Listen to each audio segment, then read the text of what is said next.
Oh, okay. Hey everyone, hope you're doing well and having a flare-free day. A special guest today. This is my loving partner, and I wanted to do a video today to talk about endo and relationships. Whether you are dating or entering the dating scene with endo or in a long-term committed loving relationship, how we can kind of navigate endo and our pain in all of that. And so I brought in Nick because you're a guy. I'm a guy. You're a dude. Yeah. I can only bring one side to the conversation that I think some people would love to see the partner side on people without chronic pain and what they would think or how they would approach the situation versus how I would with chronic pain. We got a list of questions, both from from some subscribers on here. So thank you so much if you have submitted a question. And I also developed some myself, because I'm just interested and intrigued to get his point of view. I'm gonna be in the hot seat. Hot seat. First question. Yes. Can you give us a little bit of an inside scoop on when you first learned about endometriosis? My mother actually had endometriosis, and she, I think when she was 16, she had her first surgery. And she didn't know what it was at the time. But the reason why I mention this is because when my mother did have me around 30, she didn't actually know if she was going to be able to have kids. Yeah. And the doctor was saying that it may not be possible. So I think I'm a little bit of maybe not a miracle child, but quite lucky to be around. So and I think a lot of people can sympathize with that, because we've been told a lot of the times like it may not be possible for you. And so like back in your mom's like history and era, I don't think there was as much research as there is now, and I think we're still lagging. So for her to navigate that was like probably very confusing and like isolating in itself. That was probably your first experience, whether you knew it or not. Yes, exactly. Around endo. Yes. And then I also had a previous partner.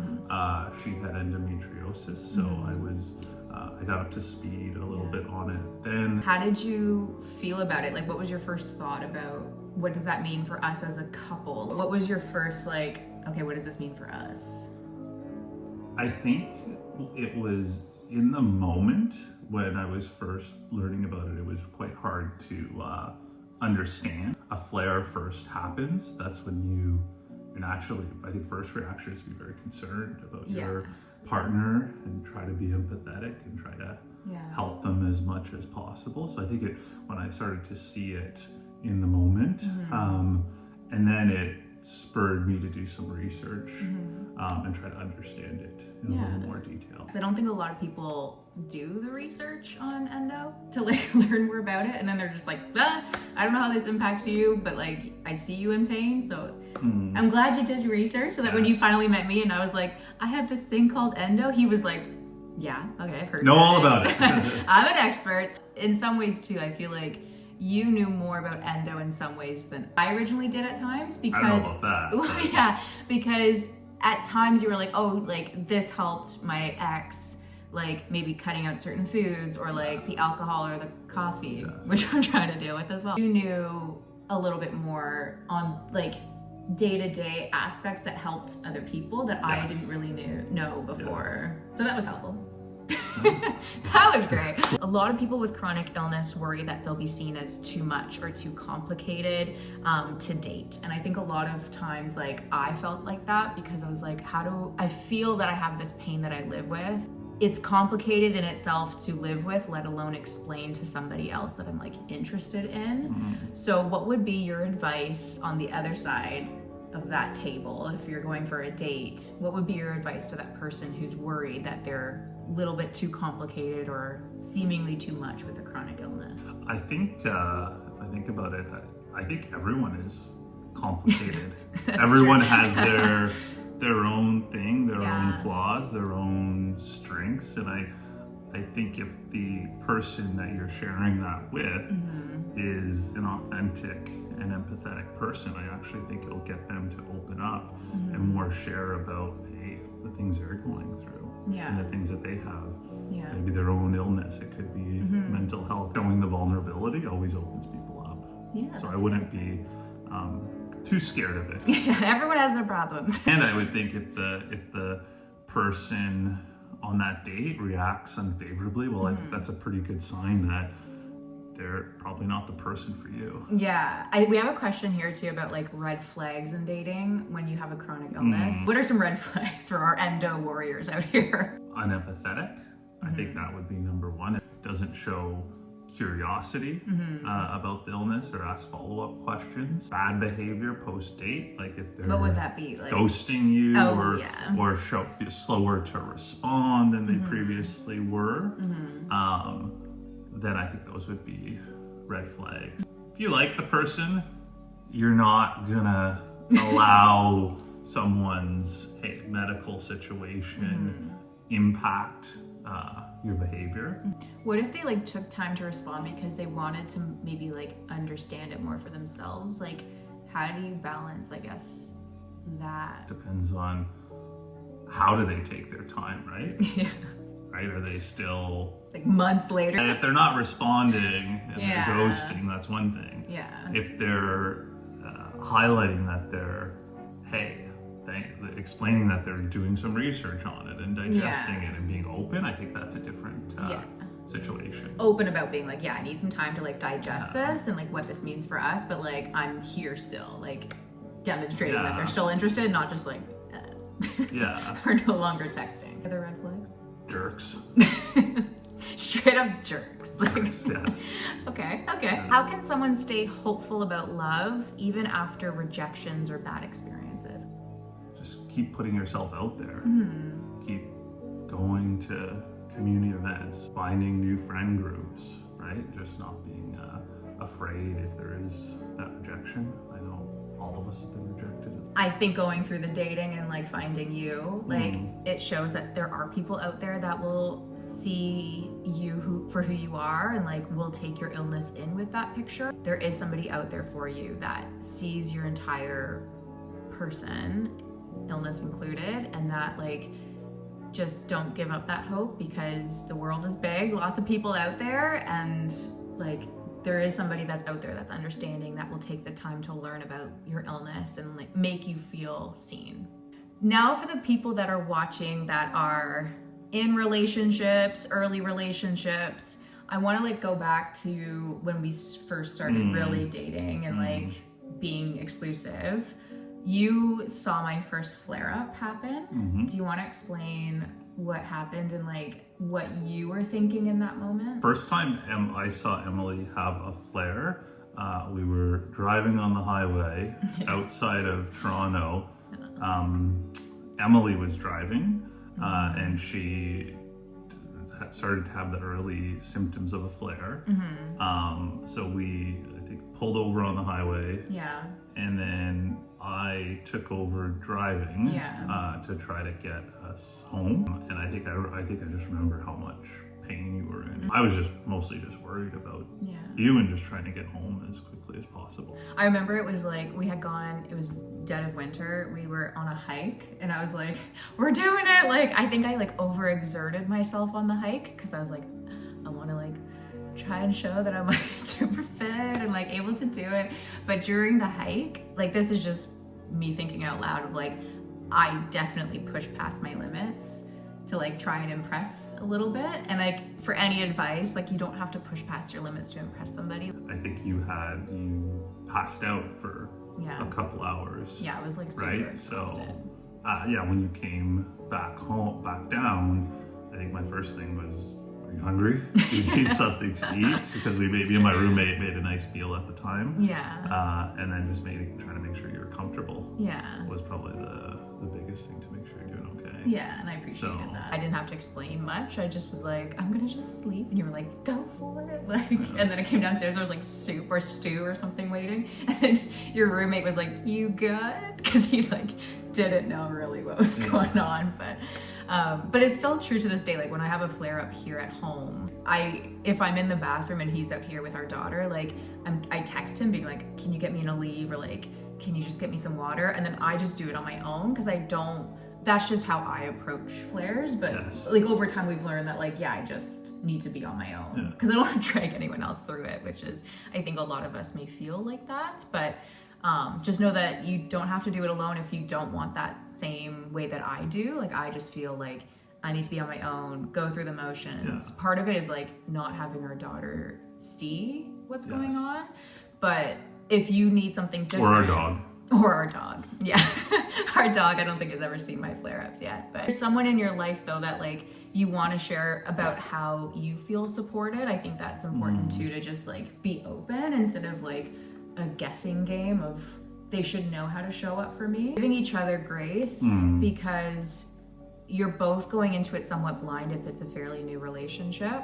And then over time you can say like, this is what I need. This is how you can help, or like, this is how you can recognize a flare with me. So you understand that as endo patients, we know like they probably don't know what to do right now or like what to say. And that can be frustrating in our mind. But I think grace is important at the beginning. And then over time, you can kind of get a feel of like, if they're not showing up for me in the way that I want, and I've communicated that, then like, that's another conversation. But yeah, I think grace at the beginning. Like, absolutely. Yeah, this is a little a tricky one. Are you ready for a tricky one? Sure. Okay. What would you say to someone watching who feels like no one understands their pain, not even their partner? Well, I think it's probably accurate, right? Yeah. And that for anyone to accurately understand what it's like, right? I think maybe something that you could do to help them understand it more would just be like explaining how it impacts you day to day, and maybe just going into specifics. Oh, well, because of my endometriosis, that means I'm not drinking alcohol, or I can't eat red meat because of it has those impacts. So that means we can't go, it's tougher to go to a steakhouse, for example. I love steak, so that's where my mind goes. And we go to steakhouses too. We just get the Brussels sprouts and stuff. Yeah. So I think it's like no one's ever going to understand it perfectly. Yeah. And I think it's accepting that and then just trying to give real practical examples about how it does impact your day to day, so that the person, I guess, can get some more understanding, knowing it's never going to be perfect. Yeah. And I think like opening up the conversation of like, I feel misunderstood. Like, can we have a conversation about that? And like be open right up from the gate of like, I feel like you don't see me. So like, how can we see each other? Take that conversation slowly. What do you mean by that? Like, I'm like, get it done. I would just, well, I think we're talking about, hey, once you're in that dating long-term relationship stage, kind of over as you're dating, kind of build up to that conversation, right? Don't go after them right away saying, you don't understand me. Yeah. The grace piece again, the grace. Yeah. And then I think that kind of opens a window on how you can maybe tie it to their life and what impacts them. So it's like the way that you feel about me doing a certain thing, that's how I feel in this scenario when I don't feel understood or I don't, whatever. Ooh, this is a spicy one. Spicy. Like a good Caesar. Like a something. What's one thing partners should avoid saying or doing, even if it comes from a good place? Someone sharing their experience with endo, or like during a flare. That's like. I was gonna go more broad and then say making assumptions about the illness and how it impacts you. I would just let that person let you know when endo is actually impacting you or not. Yeah. Right? So I'd say avoid the assumptions. That's a good one. Wow. Damn. The only other thing I would avoid saying is, like, if there's things your partner has to avoid doing because of endo, then I would just say avoid taking any frustrations out at them, because you can't do that. And just being accepting of like, okay, maybe that's something that they can't do, but that is something you can do on your own. Alone time is always good, or maybe you do it with a friend. That's a good point. In relationships, it's nice to have your own hobbies and things that you do. So like if that person that you love really wants, like for you, like really wants to go play hockey or like other things, it's like their time to do that, although they would probably love to do it with you. With the chronic illness in the mix, it's again like being open about like, I can't join you on that, or maybe I'll go cheer with you on the side of the be there but not be on the ice in like a full-blown like hockey gear. So yeah, it's like you want got a pretty good wrist shot, so look out. But yeah, so it's like maybe avoiding pushing that person with a chronic illness into your box of what you would like to do all the time, like the partner, because it may not suit their pain or their ability to like push past their limits. And you want to avoid the person you love like pushing past the boundaries that they've set. Okay, long-term relationships. For those watching who have been like married for years or even like 5, 10, 15, 20 years plus, sometimes chronic illnesses change. I think since we've been together, my symptoms have changed. How can couples stay connected with those chronic illness changes? You're gonna change as a person.